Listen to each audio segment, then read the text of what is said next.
स्वागत है आपका। देखिए, पंजाब में जहरीली साजिश रचने वाले अमृतपाल की तलाश हो रही है। ये बात अब तक साफ हो चुकी है कि वो बहुत सधे तरीके से पंजाब के माहौल को 80 के दशक वाले जहर से बिगाड़ने की साजिश की गई। लेकिन पंजाब और पंजाब के लोग सजग हैं और ऐसी साजिशों को बखूबी समझते भी। हिंदू सिखों में भेद कर धार्मिक भावनाएं भड़काने की कोई भी साजिश यहाँ चल नहीं सकती, है तय है। आपको दिखाते हैं कि आखिर पंजाब क्या कहता है। वंदे वंदे जो बोले हाई कमीशन जो लंदन के अंदर हुआ, हम उसको कंडेम करते हैं। वो वीर बालक मौत से भी नहीं घबराए, वो दीवार में जिंदा चुन गए, लेकिन उन्होंने उन आतताई मंसूबों को हमेशा के लिए दफन कर दिया।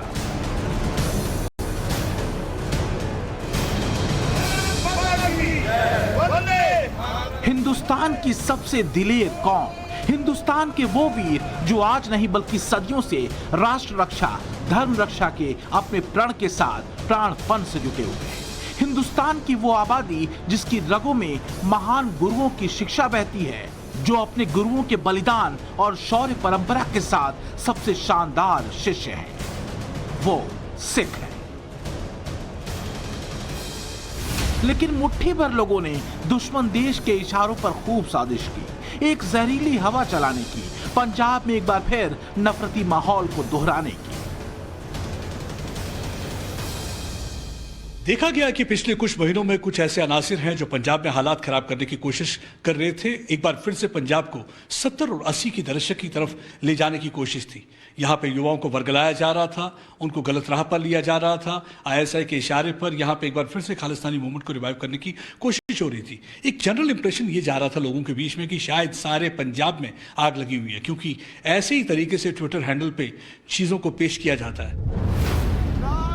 एक पूरा प्रोपेगेंडा रचा गया देश के भीतर और बाहर सिखों को बदनाम करने का, हिंदुस्तान के खिलाफ आवाज बुलंद करके। लेकिन एक बात जो पत्थर पर खींची लकीर है वो ये कि दुनिया इधर की उधर हो जाए, हिंदुस्तान सिख गुरुओं और उनके शूरवीर शिष्यों का कृतज्ञ है और हमेशा रहेगा। आप उस दौर की कल्पना करिए, औरंगजेब के आतंक के खिलाफ, भारत को बदलने के उसके मंसूबों के खिलाफ गुरु गोविंद सिंह जी पहाड़ की तरह खड़े थे। लेकिन जोरावर सिंह साहब और फतेह सिंह साहब जैसे कम उम्र के बालकों से औरंगजेब और उसकी सल्तनत की क्या दुश्मनी हो सकती थी। दो निर्दोष बालकों को दीवार में जिंदा चुनवाने जैसी दरिंदगी क्यों की गई?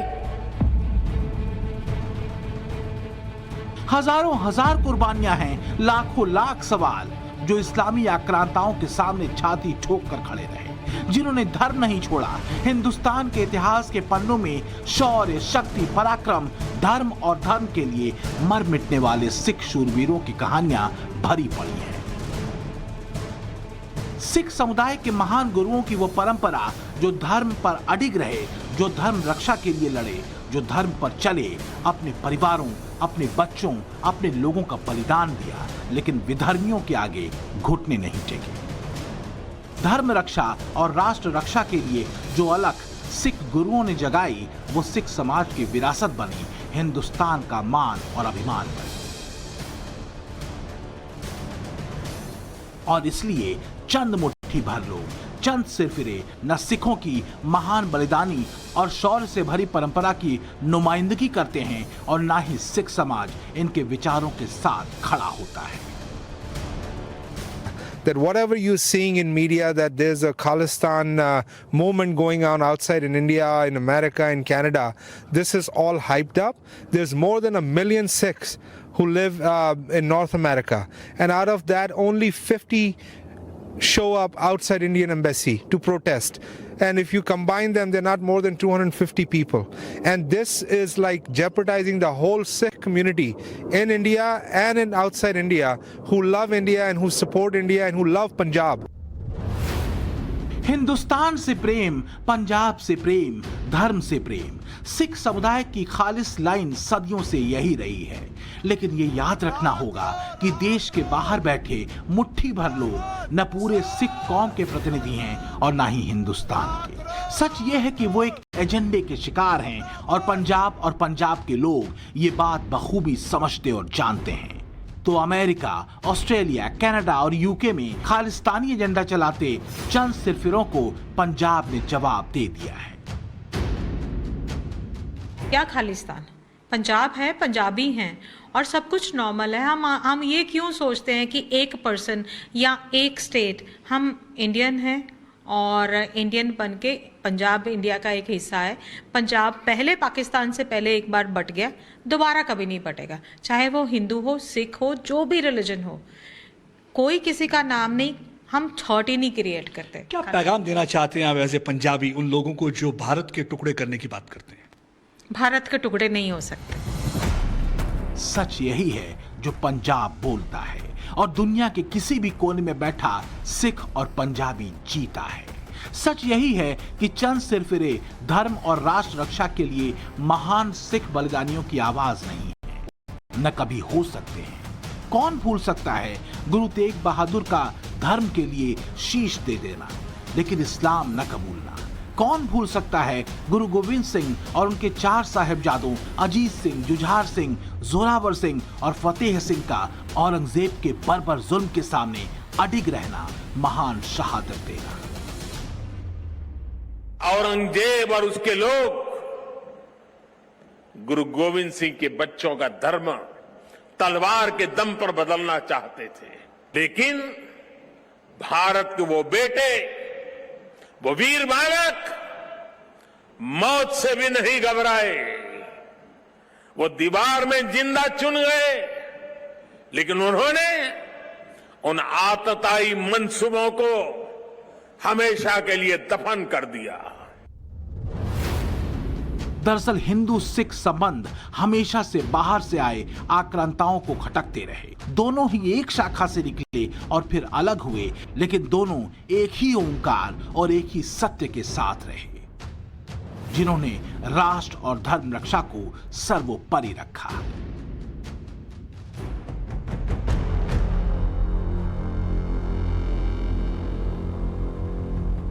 कि काशी विश्वनाथ मंदिर को स्वर्णमंडित किसने किया?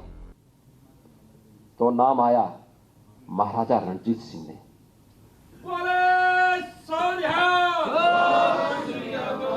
2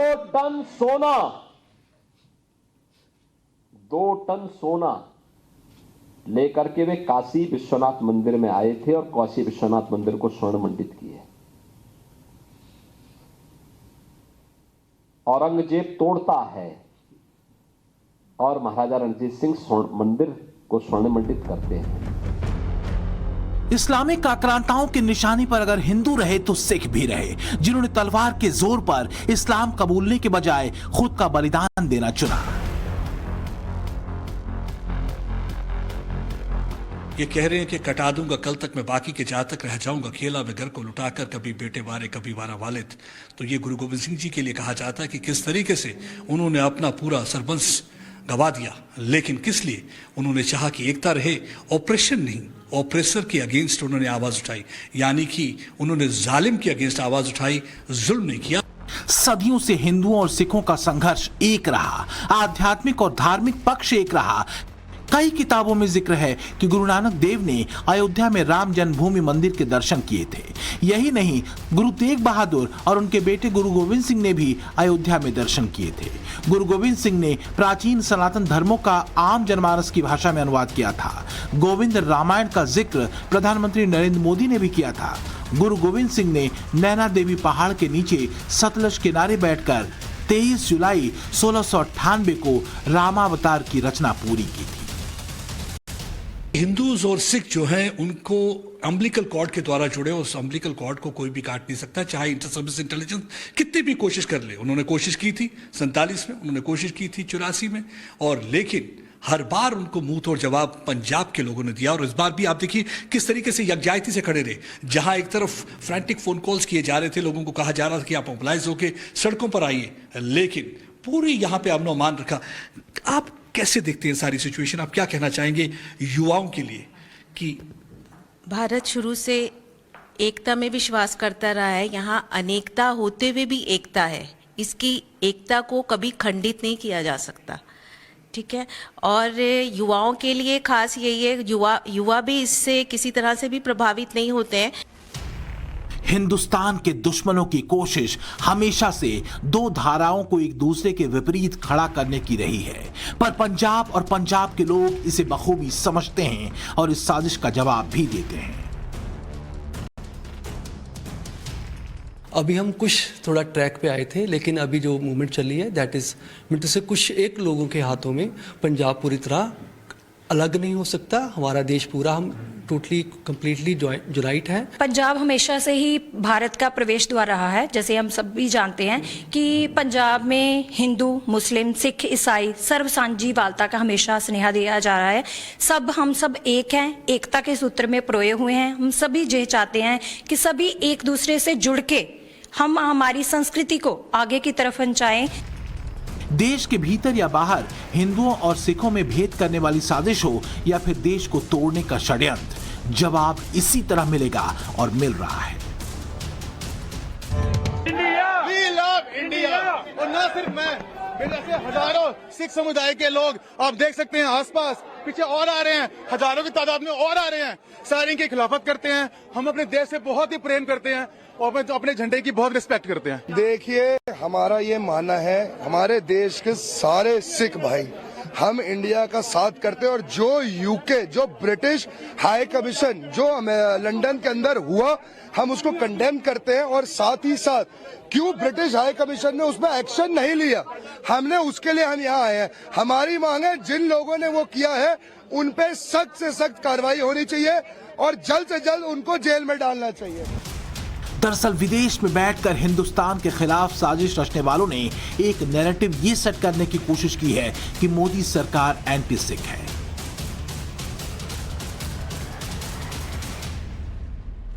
लेकिन सच ये है कि चाहे सिख धर्म के प्रति पीएम मोदी का जुड़ाव हो या फिर सिख समाज को लेकर उठाए गए अहम कदम, ये सभी दीगर रहे हैं। फिर चाहे 26 दिसंबर को गुरु गोविंद सिंह के 4 बेटों की शहादत वीर बाल दिवस के रूप में मनाने का फैसला हो, अफगान में संकट का सामना कर रहे सिखों के लिए भारत के दरवाजे खोलना हो, करतारपुर साहिब कॉरिडोर का उद्घाटन हो, लंगर पर से जीएसटी हटाने का फैसला हो, 1984 के सिख विरोधी दंगों में पीड़ितों को मिला न्याय हो, 84 के दंगा पीड़ितों को मुआवजे का ऐलान हो, गुरु नानक देव जी का 550वां प्रकाश पर्व हो या फिर जम्मू कश्मीर में सिखों के अधिकार की रक्षा।